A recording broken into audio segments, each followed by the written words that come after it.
खुद को माशी देव समझने वाला भारत अंदर से खोखला होने लगा है। एविएशन इंडस्ट्री बहरान से दो चार है। बैनुल-अक़वामी जरीदे फाइनेंशियल टाइम्स समेत मुख्तलिफ रिपोर्ट ने भारतीय एविएशन इंडस्ट्री की संगीन खामियों की निशानदही की है।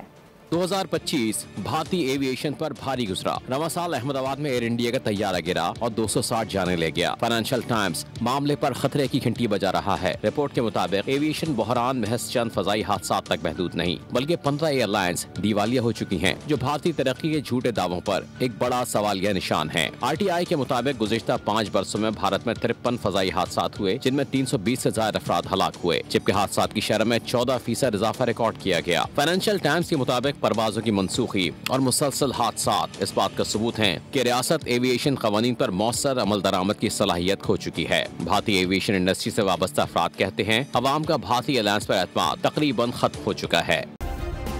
सब्सक्राइब करें और बेल दबाएं ताकि कोई खबर रह न जाए।